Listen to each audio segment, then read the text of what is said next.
Hello. हाँ बच्चों, good evening. तो देखिए बच्चों, सुनिए, हमने ली चैटलेट प्रिंसिपल की बात कर रहे थे। तो मैंने आपको दो चीजों में बताया था, कंसंट्रेशन और टेम्परेचर में, है ना। अब बेटा अपन नेक्स्ट लेते हैं।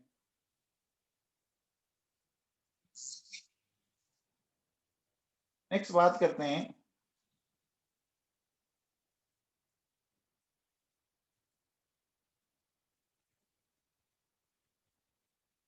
Change in pressure. ठीक है, तो प्रेशर में चेंज की बात हमें करनी है, तो वो हम कैसे करेंगे वो मैं आपको समझाता हूँ। सुनिए बच्चों, देखो देखो एक बात बताओ बच्चों, है ना। अपन क्या बोलेंगे, with increase in pressure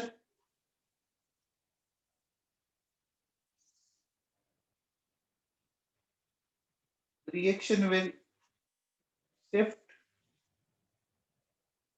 in that direction which has less number of gaseous molecules। ठीक है ना, जो आपके कम नंबर में गैसियस मॉलिक्यूल रखते हो, ठीक है ना बेटा, उस साइड चली जाएगी जिस साइड आपके मॉलिक्यूल्स कम हो। ठीक है, ये किया था बच्चों हमने। देखो कैसे, जैसे मैंने ये बोला ECl5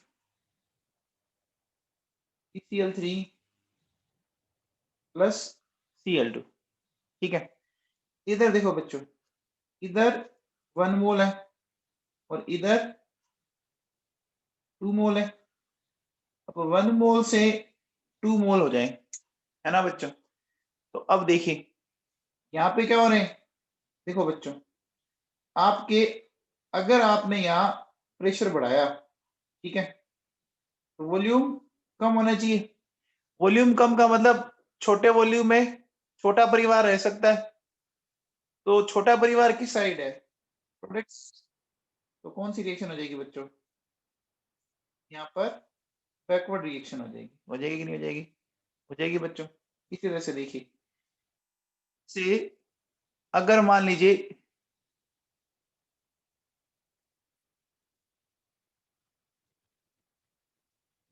देखिए हमने प्रेशर को बढ़ाया। अच्छा, अब बताओ बच्चों, देखो अगर मैं ये लूं,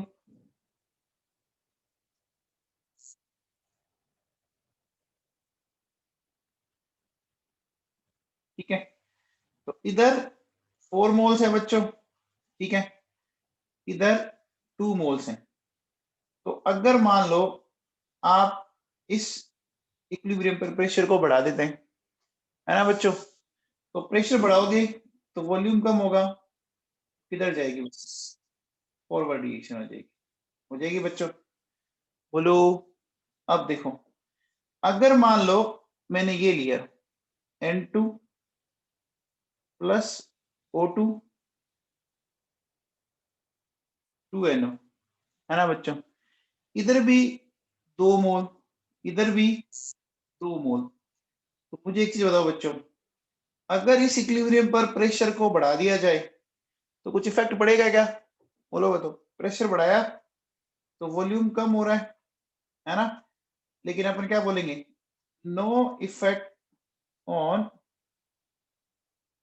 डायरेक्शन ऑफ रिएक्शन। बोलो बच्चों, समझ में आ गया, ठीक है ना। चलिए, ये तो बात हो गई इस तरह से। अगला लेते हैं बच्चों, देखो नेक्स्ट बात करते हैं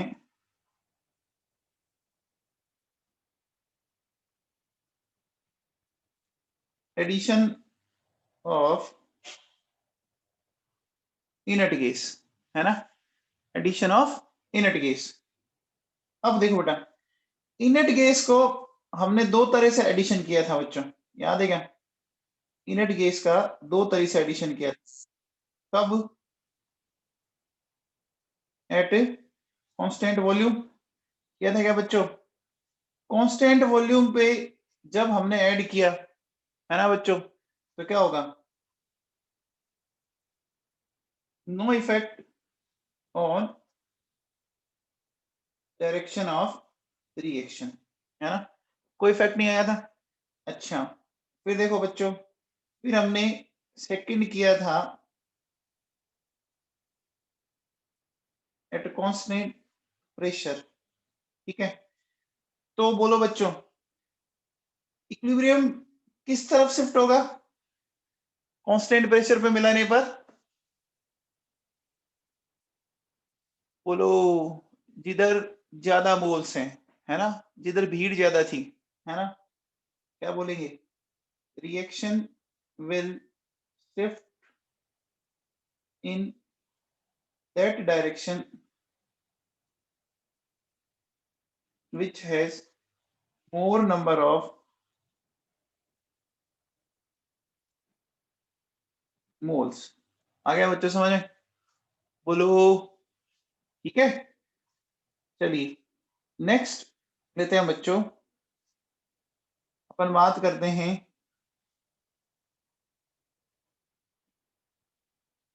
कैटलिस्ट।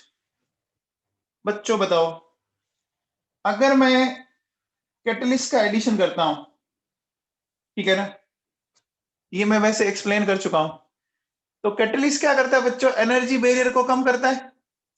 याद करो, एनर्जी बैरियर को जब कम करेगा तो आपने देखा होगा कि फॉरवर्ड एंड बैकवर्ड दोनों की स्पीड बढ़ जाएगी ना बच्चों। फॉरवर्ड एंड बैकवर्ड दोनों की स्पीड बढ़ जाएगी, तो दोनों का रेट कांस्टेंट बढ़ेगा, है ना। तो रेट ऑफ रिएक्शन पे कोई इफेक्ट नहीं पड़ेगा, लेकिन क्या होगा बच्चों? आपके इक्विलिब्रियम कांस्टेंट पे कोई इफेक्ट नहीं पड़ेगा, लेकिन क्या होगा? इक्विलिब्रियम आपका जल्दी सेटअप हो जाएगा, है ना। बोलो बच्चों, ये देखो, ये एक्सप्लेन कर चुका हूं। Catalyst decreases energy barrier equally for forward and backward reaction. That's why rate of reaction increases equally for forward and backward reaction. In this way, ratio of Kf and Kb remains constant. बोलो बच्चों, तो ये explain किया हुआ आपको? बोलो, किया हुआ ना?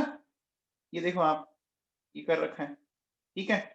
और इक्विलिब्रियम का मैंने ग्राफ आपको पहले बता रखा था, कैटलिस्ट की प्रेजेंस और एब्सेंस वाला। देखो यहाँ पे ये एक्सप्लेन कर रखा है, ये देखिए, ये graph T catalyst and T normal करा हुआ ना बच्चों? अरे कर रखा है, ठीक है। तो कैटलिस्ट का इफेक्ट मैं आपको पहले बता चुका हूं बच्चों, ठीक है।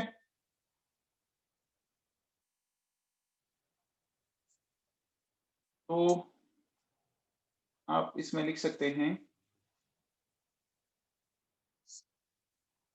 इट इज ऑलरेडी एक्सप्लेन, ठीक है। ये भैया मैं पहले बता चुका हूं, तो वापस पीछे देख लेना, ठीक है। चलिए बच्चों, अब मैं बात करता हूं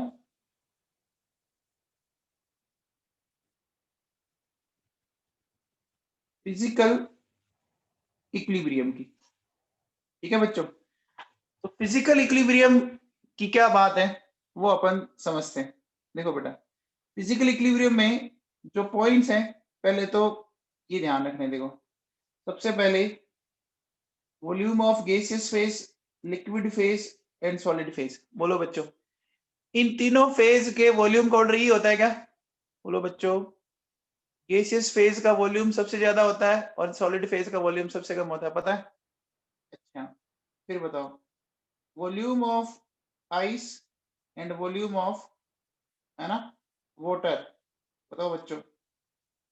आइस एंड वाटर, ये मैं आपको पढ़ा चुका हूँ भैया केमिकल बॉन्डिंग में, याद है क्या? हाइड्रोजन बॉन्डिंग में तो किसका ज्यादा होता है? आइस का होता है बच्चों, बताया था आप लोगों को, बताया था ना।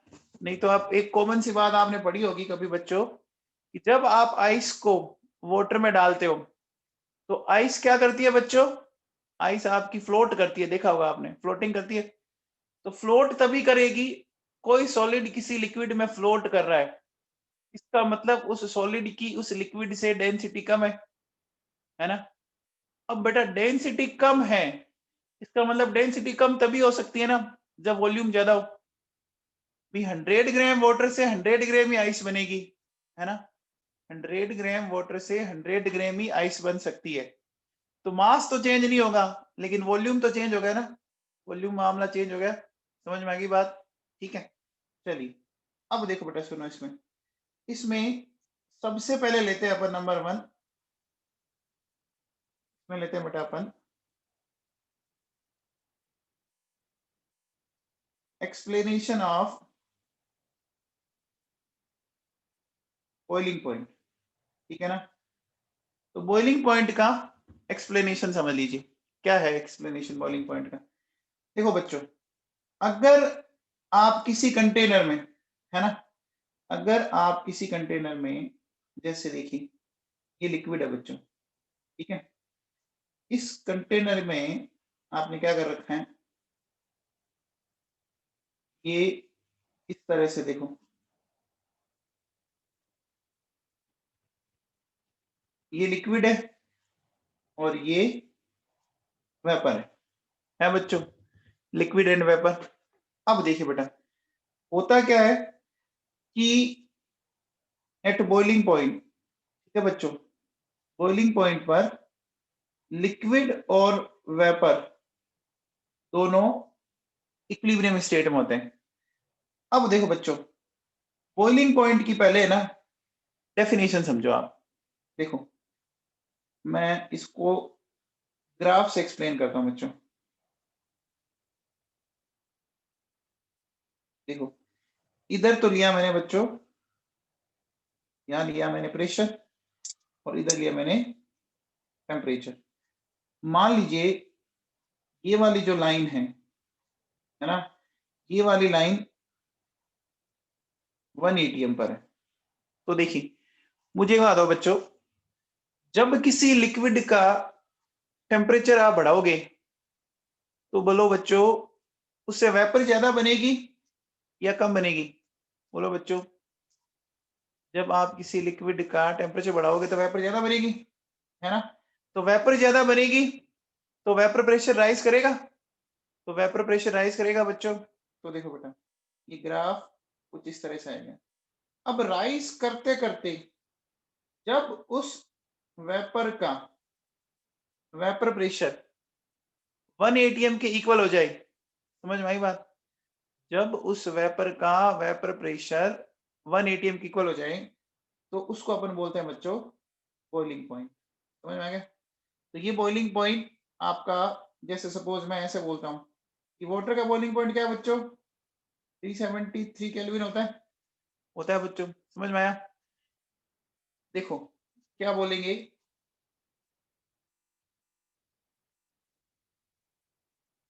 boiling point of a liquid is the temperature where its vapor pressure becomes equal to atmospheric pressure। ठीक है बच्चों। अब देखो बेटा, एक चीज बताओ, जैसे मान लीजिए मेरे पास बच्चों राइस है, ठीक है, और मेरे पास वाटर है, ठीक है। राइस ले लो, पोटैटो ले लो, है ना, कुछ भी ले लो, समझते हैं अपन। आप मुझे बताओ बच्चों, वाटर का बॉइलिंग पॉइंट आप सब जानते हो 100 डिग्री सेल्सियस है, इतना तो मानते हो। अब एक बात बताओ बच्चों कि जो राइस है, राइस आपको सॉलिड स्टेट में मिलता है? बोलो बच्चों, राइस जो नेचर में वो सॉलिड स्टेट में मिलता है। इसका मतलब ये कंफर्म हो गया कि राइस का जो बॉइलिंग पॉइंट होगा या जो मेल्टिंग पॉइंट होगा वो वाटर से तो ज्यादा ही है। अरे बोलो बच्चों, ज्यादा है ना? ज्यादा है बच्चों। अब देखो बेटा सुनो, अब मैं क्या कह रहा हूं आपसे, बात को ध्यान से सुनना। राइस का ज्यादा होगा। अब देखिए बेटा, जैसे ये राइस का एक पार्टिकल है, ठीक है, इससे जब क्या होगा, आपका हॉट वाटर इससे आर पार निकलता रहे, है ना, तब जाके ये पकता है हमारे प्रेशर कुकर के अंदर। बोलो बच्चों, इतना समझ में आया? अब मान लो मैं एक बार ऐसा मान लेता हूं कि राइस का जो मेल्टिंग पॉइंट है वो एक बार मैंने मान लिया 120 डिग्री सेल्सियस, एक बार समझने के लिए मान लिया मैंने, ठीक है। अब मुझे बताओ, अगर मैंने इस को राइस को मैंने मान लो ओपन कंटेनर में अगर पकाया, तो बोलो बच्चों, वाटर तो 100 डिग्री सेल्सियस पे तो क्या होगा, वेपर बन के उठ जाएगा ना। अरे बोलो बच्चों, वेपर बन के उठ जाएगा। अब जब वेपर बन के उठ जाएगा, तो नीचे जो आपने राइस ले रखे हैं उनको तो भैया वाटर मिला ही नहीं ना। अरे वो तो ऊपर यहां पहुंच चुके हैं। बोलो बच्चों, बात समझ में आई? मैं क्या कहना चाह रहा हूं, बात समझ में आई? भाई 100 डिग्री सेल्सियस पर जो वाटर था वो तो वेपर बन के ऊपर चला गया। अब राइस में से वाटर के मॉलिक्यूल आर पार नहीं हो पा रहे, तो अब क्या करना पड़ेगा? क्या हम राइस का मेल्टिंग पॉइंट कम कर सकते हैं क्या? क्या हम राइस का मेल्टिंग पॉइंट कम कर सकते हैं क्या? नहीं कर सकते, लेकिन वाटर का बॉइलिंग पॉइंट बढ़ा सकते हैं। वाटर का बॉइलिंग पॉइंट बढ़ा सकते हैं, है ना। अब वो कैसे बढ़ा सकते हैं? देखो बच्चों सुनो, अगर मैं जो एटमॉस्फेरिक प्रेशर है उसको बढ़ा दूं, अगर मैं एटमॉस्फेरिक प्रेशर को बढ़ा दूं, प्रेशर को इंक्रीज कर दें, मान लीजिए जो एक्सटर्नल प्रेशर है वो 1 एटीएम के बजाय मान लो मैंने क्या कर दिया, बढ़ा के बच्चों इसको कर दिया 2 एटीएम, ठीक है। अब मुझे बताओ कि भैया आपका, अब हमें 2 एटीएम के बराबर करना है, अब हमें 2 एटीएम के बराबर वाली लाइन को टच करनी है। तो देखो इस कंडीशन में जो बॉइलिंग पॉइंट आएगा वो ज्यादा आएगा कि नहीं आएगा? बोलो बच्चों, अरे आएगा ना। बात समझ में आई? क्या मेरी बात समझ पा रहे हैं आप? आपने एक बात देखी होगी बेटा कि प्रेशर कुकर नाम ही प्रेशर कुकर है, सुनो ढंग से। तो हम क्या करते हैं बच्चों, उसको टाइटली बंद कर देते हैं। तो आपने देखा होगा जब आपने उसको टाइटली बंद कर दिया तो उसमें प्रेशर बढ़ता है। अब जब प्रेशर बढ़ेगा, मान लो प्रेशर 1 एटीएम से बढ़कर 4 एटीएम हो गया, तो इसका मतलब ये कंफर्म हो गया ना कि वाटर अब 100 डिग्री सेल्सियस पे तो बॉईल नहीं होगा। अरे वाटर अब 100 डिग्री सेल्सियस पे बॉईल नहीं होगा ना। बोलो बच्चों, अब जब वाटर आपका 100 डिग्री सेल्सियस पे बॉईल नहीं होगा, इसका मतलब वाटर लिक्विड स्टेट में ज्यादा से ज्यादा नीचे रहेगा, वाटर लिक्विड स्टेट में ज्यादा से ज्यादा नीचे रहेगा। तो जो भी कंपोनेंट उसमें से है उसमें से वो वाटर के मॉलिक्यूल आर पार होंगे, होंगे कि नहीं होंगे? अब जब वाटर के मॉलिक्यूल आर पार होंगे, तो बोलो वो खाना पकेगा कि नहीं पकेगा? वो खाना पक जाएगा कि नहीं पक जाएगा? क्या मेरी बात आपके दिमाग में बैठी? बोलो बच्चों, मेरे दिमाग में बैठ गया? अब सोचो, है ना, अगर मैं ऐसा बोलता कि मैं इसको ओपन कंटेनर में आपने कई बार देखा होगा ना बेटा, जब अपन खाना पकाते हैं तो हम वाटर कंटेंट ज्यादा रखते हैं, पानी ज्यादा मिलाया जाता है ना। पानी हम हमेशा ज्यादा डालते हैं क्योंकि हमें पता है कि बहुत सारा पानी तो क्या होगा, वेपोराइज होके चला जाएगा। और अगर वेपोराइज होके चला गया तो कई बार खाना नीचे चिपक जाता है ना बच्चों। अरे कई बार खाना नीचे चिपक जाता है, कभी देखा होगा। तो मुझे बताओ बच्चों, प्रेशर कुकर में जो खाना पकता है ना, उसमें टाइम कम लगा। क्यों कम लगा? क्योंकि रीजन बड़ा सिंपल है, प्रेशर कुकर में प्रेशर बढ़ने के कारण क्या हुआ बच्चों, वाटर का बॉइलिंग पॉइंट बढ़ गया। तो वाटर 100 डिग्री सेल्सियस पे वेपोराइज होकर ऊपर नहीं गया, ऊपर नहीं गया इसका मतलब वो नीचे रहा।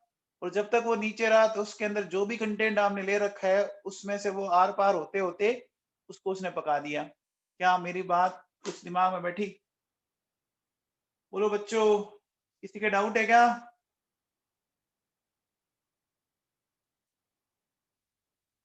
अरे विश्वजीत सिंह जी, समझ में आया आपको? विश्वजीत सिंह जी,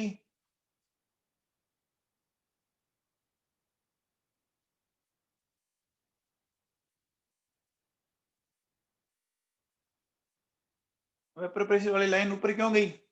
अच्छा, ये ग्राफ क्या? विश्वजीत एक वहां बता, जब तू टेम्परेचर बढ़ाएगा तो वेपर ज्यादा बनेगी कि नहीं बनेगी? मुझे बता, टेम्परेचर बढ़ाएगा तो वेपर ज्यादा बनेगी कि नहीं बनेगी? पहले ये बता। बनेगी। अब मुझे बता, जब वेपर ज्यादा बनेगी तो वेपर प्रेशर ज्यादा नहीं होगा क्या? वेपर प्रेशर ज्यादा नहीं होगा क्या बेटा? होगा। अब वेपर प्रेशर अगर ज्यादा करना है तो लाइन को ऊपर लेके जाऊं या नीचे लेके जाऊं? लाइन को ऊपर लेके जाऊं या लाइन को नीचे लेके जाऊं? समझ में आ गया? तो देखो बेटा सुनो, अपन क्या बोलेंगे इसमें, ध्यान देना ढंग से। देखिए क्या बोल रहा हूं मैं कि ये लिक्विड और वेपर आपके इक्विलिब्रियम स्टेट में। अब देखो आपने प्रेशर बढ़ाया, वॉल्यूम घटा, तो बोलो बच्चों अपन क्या बोलेंगे? मोर लिक्विड विल फॉर्म, है ना बच्चों? क्या ये बात सही है? प्रेशर बढ़ा दिया तो वॉल्यूम घटेगा। अब मुझे बताओ बच्चों, लिक्विड और वेपर में से किसका वॉल्यूम कम होता है? बताओ बच्चों, लिक्विड और वेपर में से लिक्विड का ना। तो बताओ प्रेशर बढ़ाने पर ज्यादा से ज्यादा लिक्विड रहेगा, है ना बच्चों? तो मोर लिक्विड विल फॉर्म। बात समझ में आ गई? It means boiling point of water, बोलो बच्चों, इंक्रीज कर गया ना? अरे उस टेम्परेचर पर तो वो लिक्विड स्टेट में ही है ना? वो वेपर फेज में तो जा ही नहीं रहा। आप देखो, पहले 180 की लाइन को पार करनी थी, अब हमें 2 ATM की लाइन को टच करनी है, तो हमें मेहनत ज्यादा करनी पड़ेगी ना। आप ऐसे सोचो, देखो किसी एग्जाम में पासिंग मार्क्स है 33% और किसी एग्जाम में पासिंग मार्क्स है 50%। आपको मेहनत कहाँ ज्यादा करनी पड़ेगी? आपको कहाँ मेहनत करनी पड़ेगी? जहां पासिंग मार्क्स 50% है ना। तो अब तो बेटा जैसे ही आपने बाहर वाला प्रेशर बढ़ा दिया तो बोलो बच्चों बॉइलिंग पॉइंट भी बढ़ गया ना वाटर का? वाटर का बॉइलिंग पॉइंट भी राइज कर गया ना? बोलो। ठीक है बच्चों? तो अब देखो, it means boiling point of water increases and that's why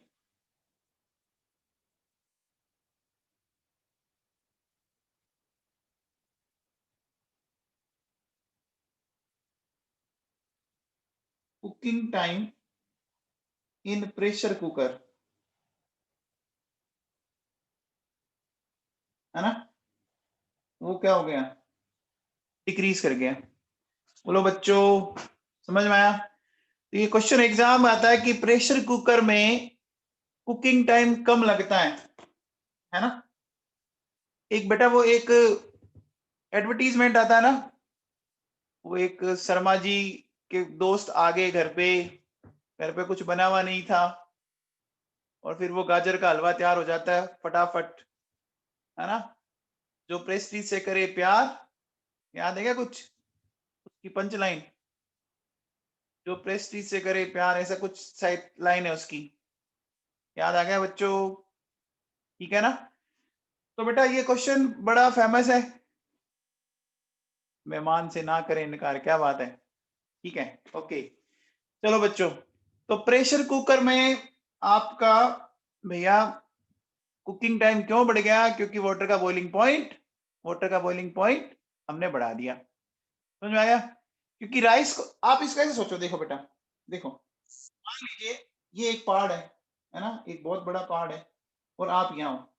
अब मुझे बताओ, क्या पहाड़ आपके बराबर छोटा हो सकता है क्या? अरे वो आपके लिए नीचे हो जाए, नहीं हो सकता। हमें उसके बराबर पहुंचना पड़ेगा ना। हमें अगर उसको पहुंचना है तो हमें हमें मेहनत करनी पड़ेगी ना, करनी पड़ेगी। छोटे वाले को ही हमेशा बड़े वाले का पीछा करना पड़ता है ना। अरे हमेशा छोटे वाले का पीछा करना पड़ता है। बस अब यही बात आप यहाँ समझ लीजिए कि वाटर का बॉइलिंग पॉइंट 100 है और इसका 120 है, तो वाटर को बढ़ाना पड़ेगा। तो वाटर का बॉइलिंग पॉइंट हम कैसे बढ़ा सकते हैं? वाटर का बॉइलिंग पॉइंट हम कैसे बढ़ा सकते हैं? प्रेशर बढ़ा के। समझ में आ गया मामला? बोलो बच्चों। अरे वैसे भी पता होगा ना, एक बात बताओ बच्चों, आपने पढ़ा है क्या, P directly proportional to T। बोलो बच्चों, जब आप प्रेशर बढ़ाओगे तो टेम्परेचर बढ़ता है कि नहीं बढ़ता? बढ़ता है ना। प्रेशर बढ़ाओगे तो टेम्परेचर बढ़ता है। ठीक है बच्चों, अब देखो बेटा सुनो, अब ये तो बात की हमने एक्सप्लेनेशन ऑफ बॉइलिंग पॉइंट।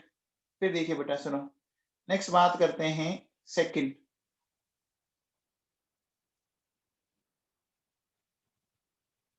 देखिए मैं लेता हूं एक्सप्लेनेशन ऑफ मेल्टिंग पॉइंट। ठीक है बच्चों, मेल्टिंग पॉइंट का मतलब समझते हैं आप? देखो, मेल्टिंग पॉइंट किसको बोलते हैं?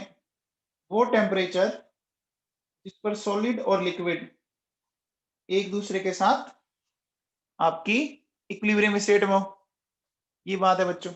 अब मुझे बताओ बच्चों, इसमें वॉल्यूम की बात करें तो इसका वॉल्यूम बच्चों कम होगा और इसका वॉल्यूम ज्यादा होगा। अब मुझे बताओ, अगर मैंने प्रेशर को बढ़ा दिया तो वॉल्यूम कम होगा, और वॉल्यूम कम होगा, मैं कह सकता हूं मोर सॉलिड विल फॉर्म। अब मुझे बताओ, जब जब ज्यादा से ज्यादा सॉलिड रह रहा है, इसका मतलब उस टेम्परेचर पे लिक्विड में तो नहीं बदला ना? बोलो बच्चों, मेरी बात पकड़ पा रहे हैं? जब ज्यादा से ज्यादा सॉलिड बन रहा है, इसका मतलब वो लिक्विड में तो नहीं बदल रहा। इसका मतलब क्या हो गया? मेल्टिंग पॉइंट आपका इंक्रीज कर गया। बोलो बच्चों, हो गया? अब देखो बेटा, एक बात सुनो, जैसे आप लोगों ने पढ़ा बच्चों आइस एंड वाटर, पढ़ा है बच्चों? अब मुझे बताओ, इधर वॉल्यूम ज्यादा है बच्चों, और इधर वॉल्यूम कम है। इतना तो मानते हैं, आइस का वॉल्यूम ज्यादा होता है, वाटर का वॉल्यूम कम होता है। कंफर्म है बच्चों? अब मुझे बताओ बच्चों, अगर मैंने प्रेशर कम कर दिया, ठीक है, तो वॉल्यूम बढ़ेगा। वॉल्यूम बढ़ेगा मतलब क्या होगी बच्चों? बैकवर्ड रिएक्शन होगी। बैकवर्ड रिएक्शन होगी, इसका मतलब मोर आइस विल फॉर्म। बोलो बच्चों, सही बात है? अच्छा एक बात बताओ बच्चों, हमेशा और हमेशा जो स्नोफॉल होता है, ये स्नोफॉल कहाँ होता है बच्चों? बताओ, बर्फ कहाँ गिरती है? स्नोफॉल कहाँ होता है? हिली एरियाज में होता है ना, हाइट पर होता है बच्चों, हिली एरिया। अब मुझे बताओ हाई एल्टीट्यूड पे। ओके, अब मुझे बताओ बेटा, जैसे जैसे आप, जैसे जैसे, हाँ आई सॉलिड है ना, पीयूष चौधरी आई सॉलिड है। आप हायर एल्टीट्यूड पे जाते हो तो हायर एल्टीट्यूड पे मुझे एक बात बताओ बच्चों, प्रेशर कम हो जाएगा। प्रेशर कम हो जाएगा। अब मुझे बताओ, जब प्रेशर कम हो गया तो वहां पर आइस एंड वाटर वाला इक्विलिब्रियम किधर शिफ्ट हो जाता है? आइस एंड वाटर वाला इक्विलिब्रियम किधर शिफ्ट हो जाता है? आइस की तरफ शिफ्ट हो जाता है। तो आपने देखा होगा ना बच्चों कि आपने, जैसे आपने हिमालय देखा होगा या आप कहीं हिली एरिया में गए होंगे, तो वहां भली आपकी सन रेज आ रही हो, लेकिन वो आइस मेल्ट नहीं होती ना। अरे बोलो बच्चों, वो आइस मेल्ट नहीं होती ना। ऐसे थोड़ी ना कि आइस मेल्ट हो गई, वहां पे पानी बहने लग गया, नहीं बहता ना बच्चों। पीयूष चौधरी, आपको मैंने समझाया था कि आइस सॉलिड है, लेकिन फिर भी इसका वॉल्यूम ज्यादा है। केमिकल बॉन्डिंग में, हाइड्रोजन बॉन्डिंग में बताया था ना, और मैंने आपको बोला भी था कि आप क्लास अटेंड किया करें। अब है ना, क्लास का टाइमिंग मैंने शाम को कर दिया 9 बजे। आज क्लास अटेंड करना आप केमिकल बॉन्डिंग की। आपने कभी घर पे आइस को वाटर में डाला है क्या पीयूष चौधरी?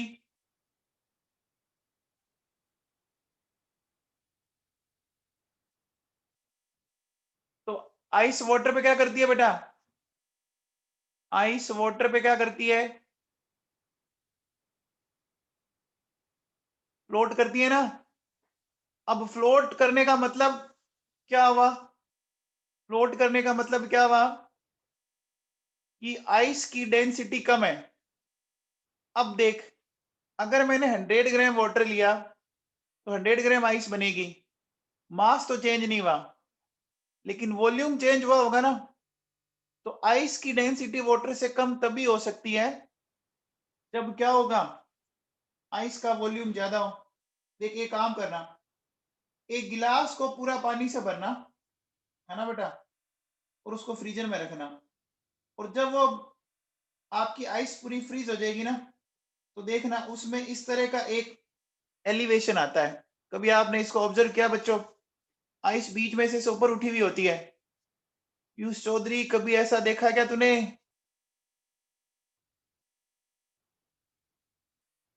ठीक है बेटा, ओके। तो ये बात सुन आएगी कि बेटा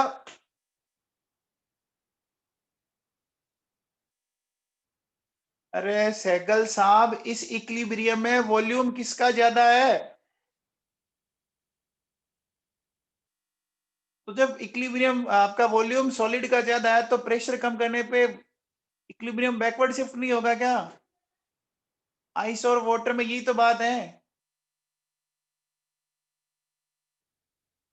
हाँ, तो प्रेशर अगर इंक्रीज कर दोगे तो वही तो बात, अभी डिक्रीज का लिखा बात को यार देखो, वॉल्यूम डिक्रीज होगा तो अब फॉरवर्ड रिएक्शन होगी, फॉरवर्ड रिएक्शन होगी तो क्या होगा, मोर वाटर विल फॉर्म। अब मुझे बताओ बेटा, अगर अपन जैसे बात करें कि बीकानेर की बात करें, पहाड़ों पे नहीं जाए अपन, नॉर्मल जगह पे जाएं तो वहां प्रेशर ज्यादा होता है बच्चों। अरे नॉर्मल लेवल पे प्रेशर ज्यादा होता है, तो वहां इक्विलिब्रियम किधर शिफ्ट होगा, वहां इक्विलिब्रियम किधर शिफ्ट होगा, वाटर की तरफ। अब अगर मान लीजिए यहां पर कभी ओले पड़ भी गए, तो ओले पड़ते ही बच्चों थोड़ी देर में गायब हो जाते हैं ना। अरे ओले पड़ते ही थोड़ी देर में गायब हो जाते हैं, क्यों गायब हो जाते हैं? क्योंकि यहाँ प्रेशर ज्यादा है, तो इक्विलिब्रियम किधर शिफ्ट हुआ, इक्विलिब्रियम किधर शिफ्ट हुआ, फॉरवर्ड शिफ्ट हो गया कि नहीं हो गया बच्चों? आगे बात समझ में? तो बेटा ये समझ में आ गया।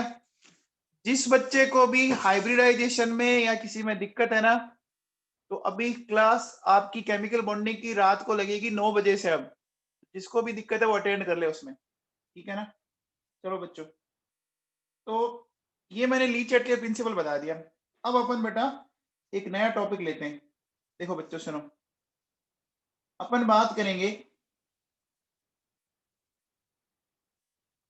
Calculation of degree of dissociation bye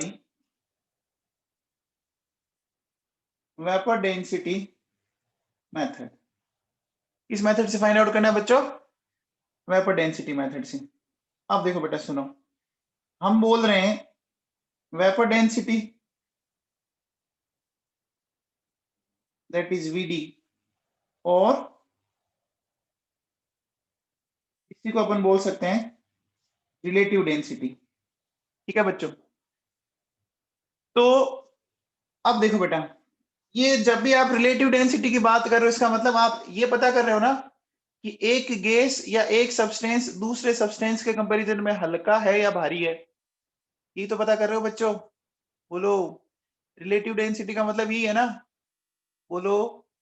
जैसे मैं अगर आपसे बोलूं कि भैया एल्यूमिनियम की डेंसिटी तो है 2.7 और आपकी गोल्ड की डेंसिटी है बेटा 19, तो एल्यूमिनियम और गोल्ड में से हैवी कौन है? बताओ, एल्यूमिनियम और गोल्ड में से हैवी मेटल कौन है? गोल्ड है ना, जिसकी डेंसिटी ज्यादा है ना, वो ज्यादा हैवी मेटल हुआ। ठीक है बच्चों? अब देखो बेटा सुनो, ये बड़ा सिंपल सा कंसेप्ट है कि किसी भी गैस की density divided by hydrogen gas की डेंसिटी, ये करेंगे ना, density of A gas divided by density of hydrogen gas. अच्छा, हमने हाइड्रोजन से क्यों कंपेयर किया? बहुत ही सिंपल सी बात है, क्योंकि हाइड्रोजन इस दुनिया की लाइटेस्ट गैस होती है। हाइड्रोजन इस दुनिया की सबसे हल्की गैस है बच्चों, ठीक है ना? तो अब देखो बेटा सुनो, ये जब भी अपन इसको करेंगे तो बेटा प्रेशर और टेम्परेचर कांस्टेंट, सिमिलर कंडीशन में करेंगे तभी बार पड़ेगी ना। बोलो बच्चों, चीजों में कंपैरिजन हमेशा सिमिलर कंडीशन में करेंगे। अब देखो बेटा सुनो, हम लोगों ने इक्वेशन पढ़ी थी बच्चों, PV इक्वल्स टू NRT। मैं इसको ऐसा लिख सकता हूँ बेटा, बोलो, given weight upon molecular weight. यहां से देखिए बेटा, इसको ये कैपिटल M कर देता हूँ, ठीक है। चलो स्मॉल m ही चल रहे थे इसको। अब देखो ये हो गया बच्चों W/V/RT। यहां से देखो बेटा, ये आ गया DRT। डेंसिटी कैसे निकालोगे? PM/RT। ऐसे करते हैं बच्चों। डेंसिटी कैसे आती है? आती है बच्चों, ये इक्वेशन आपने पढ़ी थी, बोलो बेटा। अब देखो, अब यहाँ क्या लिखेंगे? यहाँ लिखेंगे अपन कि PM of gas divided by RT, ठीक है। PM of hydrogen gas divided by RT, याद है? अब देखो बेटा, ये तो कंडीशन सिमिलर है, तो इसको तो उड़ा दो, ठीक है। तो यहां से देखो, वेपर डेंसिटी क्या लिखोगे? Molecular weight of gas. अच्छा, मॉलिक्यूलर वेट ऑफ हाइड्रोजन कितना होता है बच्चों, बताओ? 2 होता है, सबको पता है। तो मैं कह सकता हूं बच्चों कि मॉलिक्यूलर वेट ऑफ, मैं ऐसा बोल सकता हूं,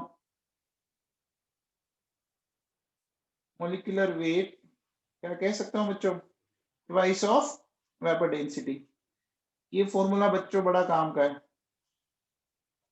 ये फॉर्मूला बहुत काम का है बेटा, ठीक है ना?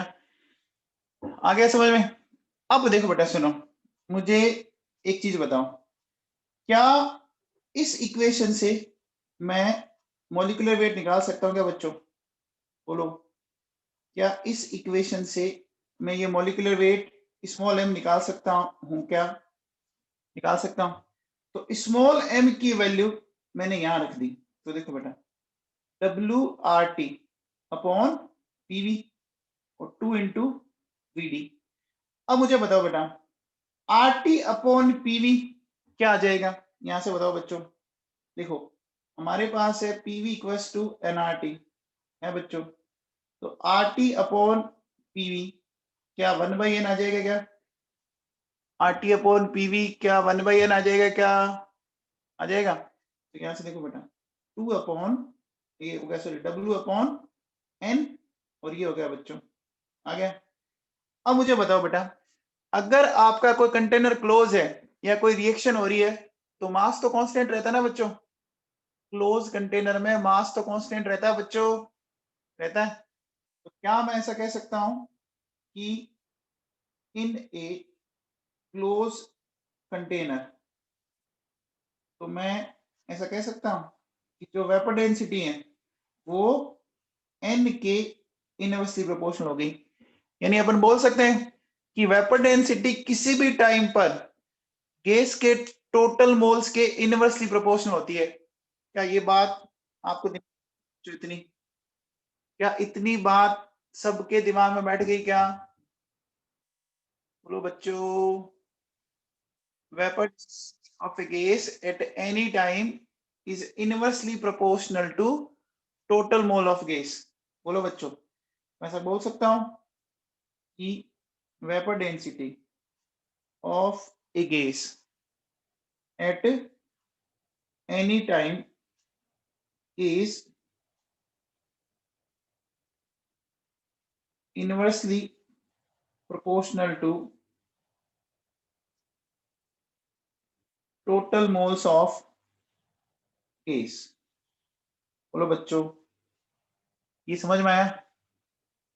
इतनी बात दिमाग में बैठ गई क्या बच्चों? ठीक है, चलिए अब देखो बेटा, मैं एक इक्विलिब्रियम लेता हूं, उसको समझने की कोशिश करना। देखो, ये लिया बेटा मैंने, ए से एन भी बन रहा है, ठीक है। इसकी स्टोइकियोमेट्री 1 है और इसकी एन है। मान लो टी इक्वल्स टू 0 पर, ठीक है बेटा, टी इक्वल्स टू 0 पे मैंने इसका 1 मोल लिया, इसका 0 है, ठीक है। इक्विलिब्रियम पर इसमें से अल्फा चला जाए, तो यहाँ क्या बनेगा बोलो बच्चों? देखो 1 से एन बन रहा है, तो अल्फा से क्या बनेगा? एन अल्फा बनेगा। बोलो बच्चों, समझ में आ गया? तो मुझे बताओ बच्चों, मैं ऐसा बोल सकता हूं कि इनिशियल टोटल मोल्स, बोलो बच्चों, इनिशियल टोटल मोल्स हो गए 1 + 0 तो 1 हो गए, है ना? और टोटल मोल्स एट इक्विलिब्रियम, बोलो बच्चों, 1 - अल्फा + n अल्फा, तो मैं ऐसा बोल सकता हूं बच्चों 1 + अल्फा n - 1, बोलो बच्चों, अरे बोल सकता हूं, अरे इक्विलिब्रियम पे टोटल मोल बेटा ये दोनों के जोड़ दिए मैंने, कोई दिक्कत है क्या? अब मुझे एक चीज बताओ बच्चों, अपन ऐसा मान लेते हैं कि let vapour density are capital D and small D at initial state and at equilibrium state respectively, बोलो बच्चों, मैंने क्या किया कि जो इनिशियल स्टेट है उस पे मैंने वेपर डेंसिटी मान ली कैपिटल डी, और इस कंडीशन में मैंने मान ली स्मॉल डी। क्या ये बात आपको समझ में आ गई बच्चों? बोलो, इनिशियल कंडीशन में मैंने कैपिटल डी ले ली, तो क्या मैं ऐसा बोल सकता हूं बच्चों कि कैपिटल डी जो है उस टाइम जो मोल है, एक ही तो मोल है, उसके इनवर्सली प्रोपोर्शनल होगा, बोलो बच्चों। अच्छा, जो स्मॉल डी है वो उस टाइम के मोल के इनवर्सली प्रोपोर्शनल होगा। क्या ये दोनों इक्वेशन समझ में आई क्या? बोलो बच्चों, ये दोनों इक्वेशंस क्लियर है सबको? ठीक है, अब देखिए बेटा, अगर मैं एक काम करूं, इक्वेशन 1 डिवाइडेड बाय इक्वेशन 2, देखो बेटा क्या बन जाएगा, d/d, है ना, 1, ये बेटा सोल्व करने पर ऐसा आ जाएगा क्या? ऐसा आ जाएगा। अब देखिए बेटा, यहां से देखो, अल्फा n - 1 d/d -1 हो गया बच्चों, ठीक है। अच्छा, मैं अगर एलसीएम ले लेता हूं तो ये आ जाएगा क्या बच्चों, यहां से अल्फा का फॉर्मूला क्या बन जाएगा, ये बन जाएगा क्या, बोलो बेटा, अल्फा बनेगा d - d/d, बोलो, बन गया। अच्छा, क्या मैं इस फॉर्मूले को ऐसा भी लिख सकता हूं बच्चों, बोलो, क्या मैं इस फॉर्मूले को ऐसा लिख सकता हूं? मैंने क्या किया, देखो बेटा, जो वेपर डेंसिटी है ना वो डायरेक्टली प्रोपोर्शनल है बच्चों मॉलिक्यूलर वेट के, है कि नहीं है बच्चों? अरे वेपर डेंसिटी मॉलिक्यूलर वेट के डायरेक्टली प्रोपोर्शनल है बच्चों। तो अब देखो, अब इनके मीनिंग समझाता हूं, इनके मीनिंग क्या क्या है। देखो बेटा सुनो, सबसे पहले अल्फा तो आप जानते हो, डिग्री ऑफ डिसोसिएशन, जानते हो क्या? बोलो बच्चों, डिग्री ऑफ डिसोसिएशन जानते हो? किसी को डाउट तो नहीं है? अरे डिग्री ऑफ डिसोसिएशन जानते हो? ठीक है, चलिए, अब देखो बेटा, कैपिटल एम क्या है? देखो बेटा, ये होता है थ्योरेटिकल मॉलिक्यूलर वेट, है ना, according to formula of compound, या इसको बोलते हैं बच्चों नॉर्मल मॉलिक्यूलर वेट, या मॉलिक्यूलर वेट बिफोर डिसोसिएशन। समझ आ गया मामला? बोलो बच्चों, थ्योरेटिकल मॉलिक्यूलर वेट। अब देखो, इसको थोड़ा समझने की कोशिश करो मैं क्या कहना चाह रहा हूँ। देखो कैपिटल एम, जैसे सपोज मेरे पास बेटा PCl5 है, मेरे पास N2O4 है, मेरे पास COCl2 है, ठीक है बेटा। तो आप मुझे बताओ कि क्या आपको इनका मॉलिक्यूलर वेट नहीं पता? इनके एटॉमिक वेट को एडिशन कर देंगे तो मॉलिक्यूलर वेट आ जाएगा कि नहीं आ जाएगा? बोलो बच्चों। देखो इसका करोगे तो ये आता है बच्चों 208.5 ग्राम पर मोल, ठीक है।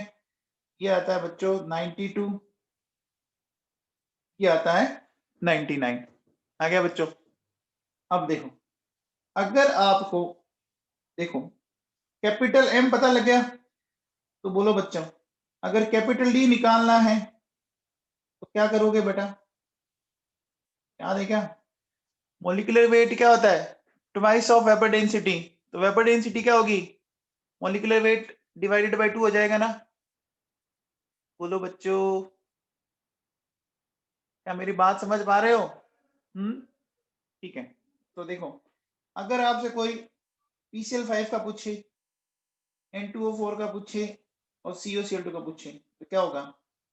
208.5 divided by 2, 92 divided by 2, 99 divided by 2। क्या मेरी बात आपके दिमाग में बैठी? अब बताओ बेटा मैंने ये कैपिटल डी कब लिया? कैपिटल डी कब लिया बताओ बच्चों? देखो पढ़ो, इनिशियल स्टेज में लिया ना। तो इनिशियल स्टेज में सिर्फ और सिर्फ आपका रिएक्टेंट है ना, रिएक्टेंट है ना बच्चों, है कि नहीं है?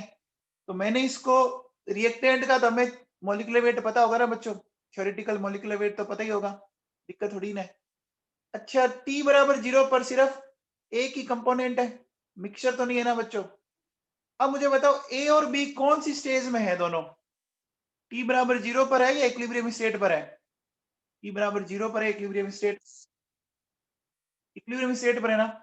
तो मिक्सचर कब बना? मिक्सचर का फॉर्मेशन कब हुआ?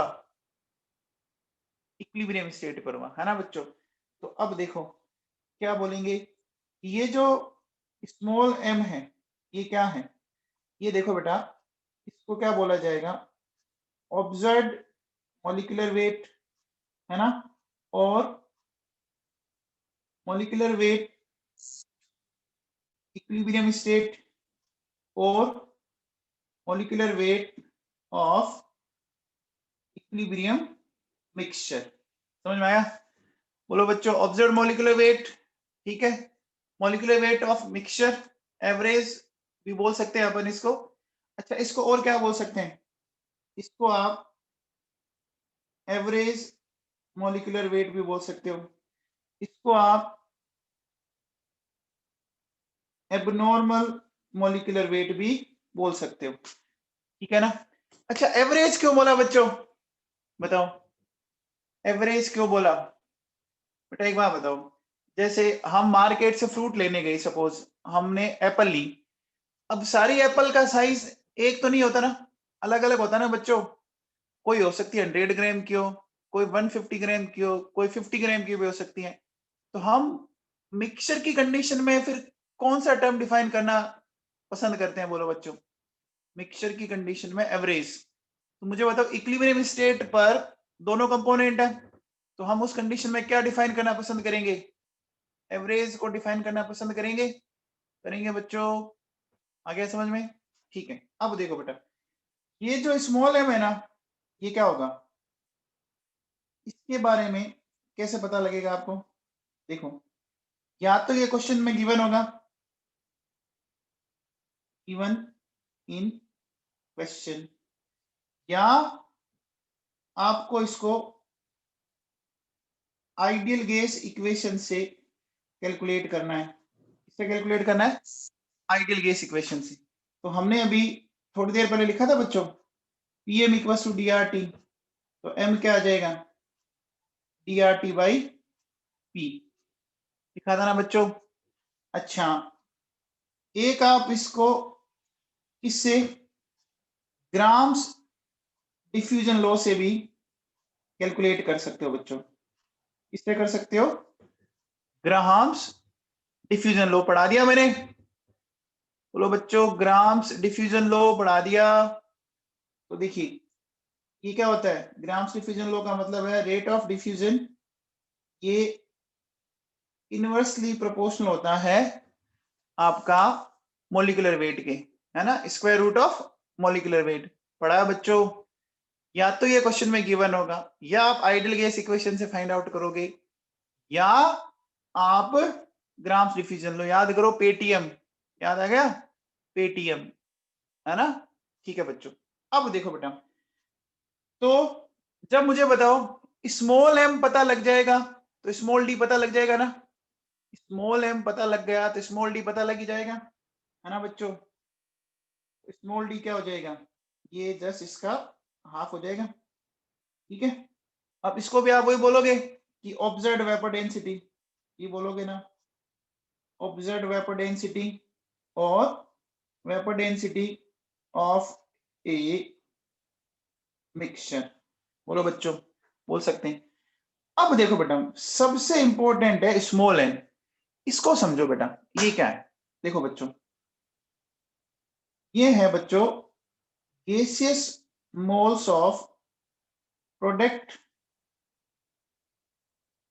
which are obtained by 1 mole of reactant, ठीक है ना, ठीक है। क्या बोला, एन क्या इंडिकेट कर रहा है, इसको थोड़ा सा मैं एग्जांपल से एक्सप्लेन करता हूं, सुनो बच्चों। जैसे देखो बेटा मेरे पास ये PCl5 है, ठीक है, और इससे ये मिल रहा है, ठीक है। तो मुझे बताओ PCl5 का 1 मोल है और PCl3 और Cl2 के 2 मोल है, तो 1 मोल से कितने मोल मिले बच्चों, रिया सहगल एन की वैल्यू बोलो, रिया सहगल,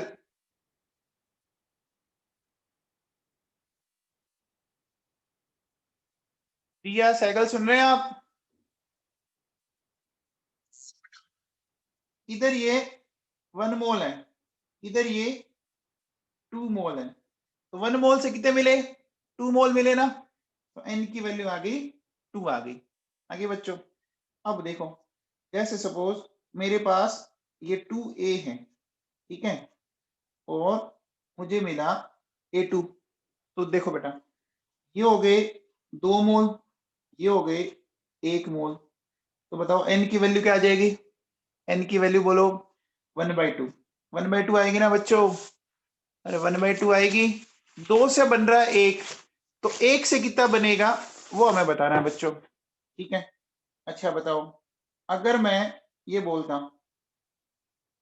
N2O4, है ना, और ये है 2NO2, है बच्चों, तो ये इसका 1 मोल है, ये इसके 2 मोल है, तो N की वैल्यू बताओ, 2 आ जाएगी, आ जाएगी बच्चों। अच्छा अब बताओ अगर मैं ये बोलूं ये 3A है और ये A3 बना, तो N की वैल्यू बोलो 1/3, बोलो बच्चों, समझ में आ गया, आगे बात समझ में, बोलो क्लियर है। तो 1 मोल से कितने मोल बन रहे हैं वो हम बता रहे हैं बच्चों, ठीक है बच्चों, क्लियर है। अब देखो बेटा सुनो, ये जो रेशियो आ रहा है ना बेटा, capital M upon small m और capital D upon small d, इसको बोलते हैं बच्चों वांट ऑफ फैक्टर, इस रेशियो को हम क्या बोल देते हैं, वांट ऑफ फैक्टर बोलते हैं, ये ध्यान रखना बेटा, ठीक है ना। बेकिसोर व्यास रिएक्टेंट 2 हो सकते हैं, लेकिन आपके सिलेबस में एक ही रिएक्टेंट वाला है, आपके सिलेबस में एक ही रिएक्टेंट वाला सिलेबस में, तो इसी को आप फोकस करना है, ठीक है। चलिए बच्चों अब देखो बेटा सुनो, होफ है, होफ HOFF, वांट होफ। अब देखो इस पर कुछ क्वेश्चंस करते हैं अपन, देखिए बेटा ये N2O4 है और ये 2NO2 है। बोलो बच्चों, इसकी n की वैल्यू 2 होगी क्या? हो गई बच्चों? अब देखो बेटा सुनो, अगर मैं अल्फा का फॉर्मूला लिखूं तो ये लिखूंगा बेटा, अल्फा का फॉर्मूला यही था,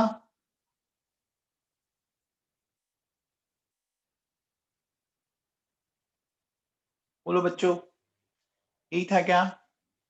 हाँ, अच्छा। अब मैं इसको ऐसे लिख सकता हूँ बच्चों, ये लिख दिया। यहां से एक चीज बताओ बेटा, मैं d/d और इसको ऐसे लिख सकता हूँ, यहां से ये बन गया अल्फा इक्वल्स टू d/d -1। बोलो बच्चों, क्या ये बात समझ में आई? आई बच्चों? अब देखो, मुझे एक ग्राफ बनाना बेटा, ठीक है? ग्राफ जो बनाना है वो किसके बीच में बनाना है? अल्फा और d/d के बीच में, ठीक है? तो अल्फा और d/d के बीच में कैसे बनाएंगे? देखो ये y है, ये mx - c होगा। तो देखो बच्चों, ये -c बता रहा है, -c बता रहा है ना बच्चों, इसका मतलब ये 0 है, ये प्लस है, ये माइनस है। तो ग्राफ नीचे से स्टार्ट करेंगे बच्चों इस तरह से, और फिर ये ऐसे बढ़ता जाएगा। बोलो बच्चों, क्या ये बात सबको समझ में आई? ये बात सबको समझ में आई बच्चों? अब देखो, इस पॉइंट पर अगर आपसे कोई कहे, इस पॉइंट पर अगर आपसे कोई कहे, बताओ बच्चों, अल्फा की वैल्यू 0 है क्या? इस पॉइंट पर अल्फा की वैल्यू 0 है क्या? है। अब मुझे बताओ, अगर अल्फा 0 है तो ये बच्चों, तो मुझे बताओ d/d की वैल्यू कितनी हो गई? 1 होगी क्या? इस पॉइंट पर d/d का रेशियो 1 आ गया क्या? ये बच्चों किसी जमाने में एम्स में आया हुआ क्वेश्चन है, इसी जमाने में ये एम्स में आया हुआ क्वेश्चन है। आ गया समझ में? बोलो बच्चों। अच्छा, अब कई बार क्या करता है, एग्जामिनर ग्राफ को पूरा नहीं देगा, वो ग्राफ को इतना सा देके छोड़ देगा, इस तरह से, ठीक है ना? समझ में आ गया बच्चों?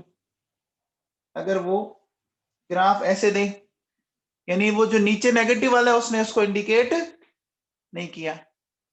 बोलो बच्चों, समझ में आ गया क्या? अब बताओ बच्चों, हमारे पास जो इक्वेशन आई थी बच्चों, देखो क्या इक्वेशन आ रखी है, अल्फा इक्वल्स टू d/d -1, क्या आई है बच्चों? यहां से देखो, क्या मैं ऐसा बोल सकता हूं 1 + अल्फा d/d, बोल सकते हैं बच्चों? अब इस बेसिस पर क्या ऐसा ग्राफ बन जाएगा क्या? बोलो बेटा, इस तरह का ग्राफ, बोलो 1 + अल्फा और d/d के बीच में क्या ऐसा ग्राफ बन जाएगा? पक्का क्लियर है बच्चों? सबको समझ में आए? ये दोनों ग्राफ सबको समझ में आ गए? आ गई क्या? ठीक है। अच्छा, अब बेटा ये बताओ, ये क्वेश्चन करके बताओ मेरे को आप। देखिए, वापस ये इक्विलिब्रियम लिखते हैं अपन,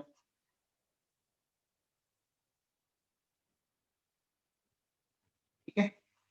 इसमें दो क्वेश्चन देता हूं मैं कह रहा हूं कि if d is 40 then calculate mole percentage of NO2 at equilibrium state, है ना, and initial moles of N2O4 is 1, ठीक है? N2O4 का इनिशियल मोल 1 है, ठीक है बेटा? फिर देखिए, एक सेकंड क्वेश्चन है कि if want of factor for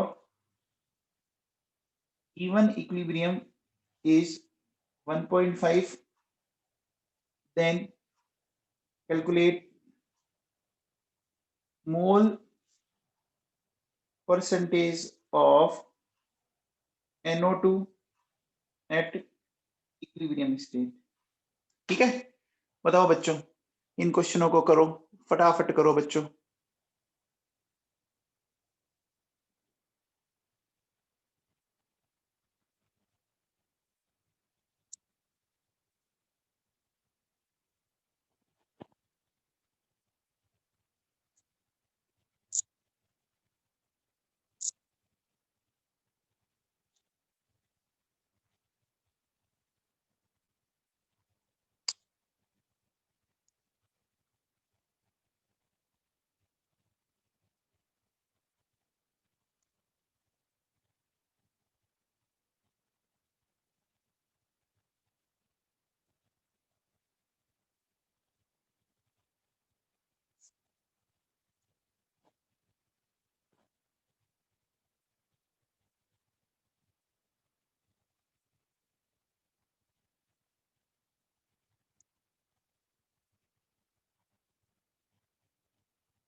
हाँ भैया, हो गया।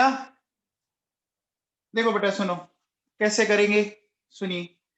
सबसे पहले अगर मैं आपसे ये पूछूं कि बताओ N2O4 का मॉलिक्यूलर वेट कैपिटल M क्या आएगा? देखो 2 × 40, 3 × 4, ये आएगा बच्चों 92 ग्राम पर मोल। ठीक है, तो कैपिटल D क्या आएगा? कैपिटल D आएगा बच्चों, याद करो हमने क्या बोला था, जस्ट इसका हाफ आता है ना, हाफ आता है बच्चों। ठीक है, अब मुझे एक बात बताओ बेटा, अल्फा का फॉर्मूला क्या था?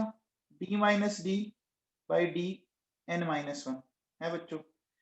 अब क्या मैं इसमें ऐसा बोल सकता हूं, देखो D - D बाई D 2 - 1, तो यहां से देखो 46 माइनस आपका 40 डिवाइडेड बाई 40, ये आया बच्चों। सोल्व करने पाया 6/40, 6/40 का मतलब 3/20 यानी 0.15 आया बच्चों। इसका मतलब अल्फा समझ में आ गया, अल्फा कितना है 0.15, यानी 1 मोल में से कितना मोल जा रहा है, समझ में आ रहा है क्या? 1 मोल में से कितना मोल जा रहा है? अरे 1 मोल में से कितना मोल जा रहा है? 0.15। तो देखो बेटा सुनो, ये N2O4 है बच्चों, ये 2NO2 है, इसका 1 मोल है, इसके 2 मोल है। देखिए पीक वस्तु 0 पर आपने इसका 1 लिया, ये 0 एट इक्विलिब्रियम, इसमें से 0.15 मोल चले गए, ये कितने बनेंगे बोलो? 0.15 × 2 बनेंगे बच्चों। ठीक है, तो अब देखो बेटा, ये तो है 0.85 मोल, और ये बच्चों 0.30 मोल। तो हमें क्या करना है, टोटल मोल्स एट इक्विलिब्रियम 0.85 0.30। तो बोलो बच्चों 1.15 हो गए बच्चों। तो क्या मैं ऐसा कह सकता हूं, mole percentage of NO2 at equilibrium क्या आ जाएगा, बोलो बच्चों 0.3 1.15 इंटू 100, है ना। ये आप इसको सोल्व कर लेंगे बच्चों, है ना। नियर अबाउट ये आएगा 26% के आसपास। आगे क्या बच्चों बोलो, अरे आ गया है क्या, ठीक है। अब देखो आपको सेकंड क्वेश्चन क्या कह रहा है कि वांट ऑफ फैक्टर कितना दे रखा है आपको, 1.5 दे रखा है। तो देखो बेटा हमने जो बी सोल्व करना है, अल्फा क्या होगा बोला, d minus D by D, ये ऐसा आ जाएगा बच्चों। और d बाई डी के रेशियो को तो अपन क्या बोलते हैं, वांट ऑफ फैक्टर।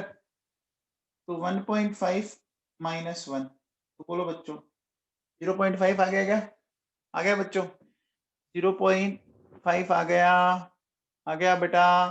अब देखो अगर ये 0.5 आ गया तो देखो बेटा ये N2O4 है, ये 2NO2 है, ठीक है बेटा।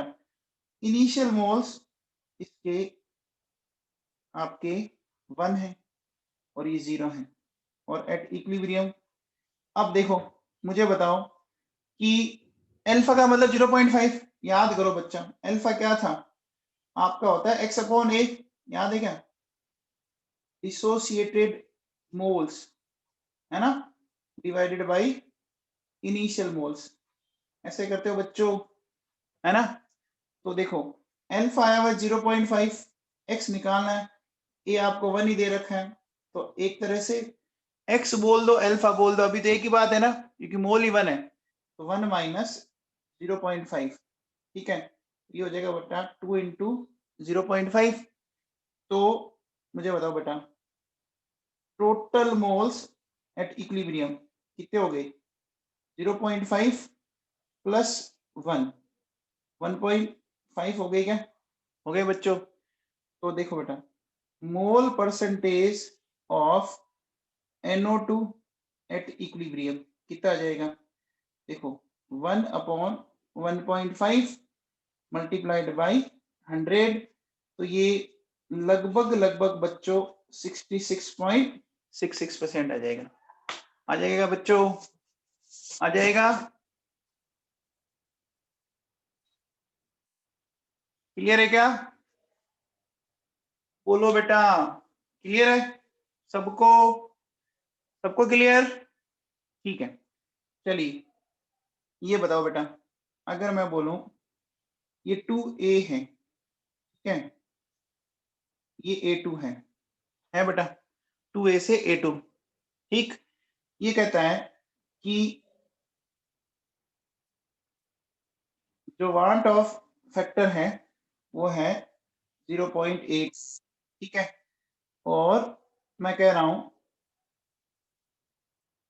इनिशियल मोल्स ऑफ ए वो 1 है, ठीक है।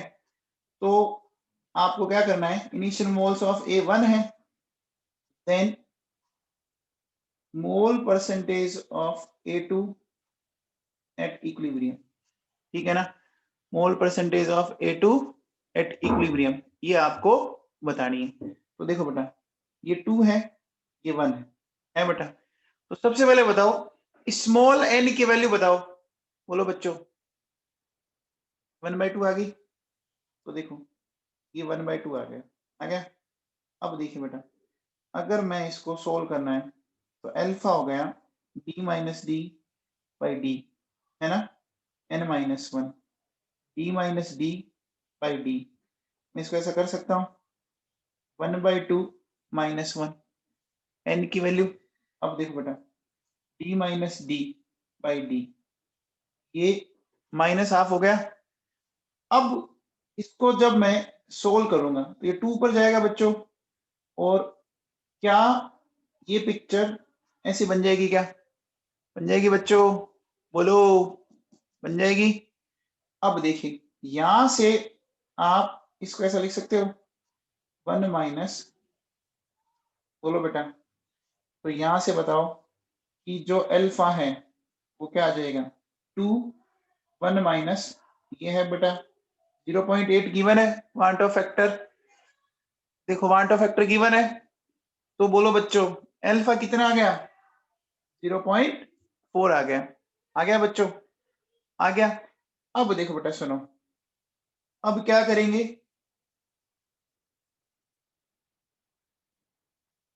देखो इसकी स्टोइकियोमेट्री 2 है, इसकी 1 है। तो देखो बेटा सुनो, इनिशियली आपने इसका 1 मोल लिया, 1 ही लिया ना बेटा, इनिशियल मोल्स आपने इसका 1 लिया, लिया कि नहीं लिया? लिया बच्चों। तो अब देखो एट इक्विलिब्रियम, तो 1 में से कितना जाएगा? 0.4 जाएगा। अब मुझे बताओ बेटा, 2 जब जाता है तो 1 बनता है, जब 2 मोल्स ऑफ ए कंज्यूम होते हैं तो 1 मोल ऑफ A2 बनता है। तो बेटा जब ये 0.4 मोल जाएंगे तो ये कितने बनेंगे? 0.2 बनेंगे ना? अरे जस्ट हाफ बनेंगे ना बेटा, अरे हाफ बनेंगे ना इसके। तो देखो बेटा, ये हो गया 0.6 और ये हो गया 0.2। क्लियर है बच्चों? तो मुझे बताओ बेटा, टोटल मोल्स एट इक्विलिब्रियम कितना हो गया? 0.6, 0.2, यानी 0.8 हो गए। तो बताओ मोल परसेंटेज ऑफ A2, 0.2, 0.8, ये लगभग लगभग आ गया 25। समझ में आया बच्चों?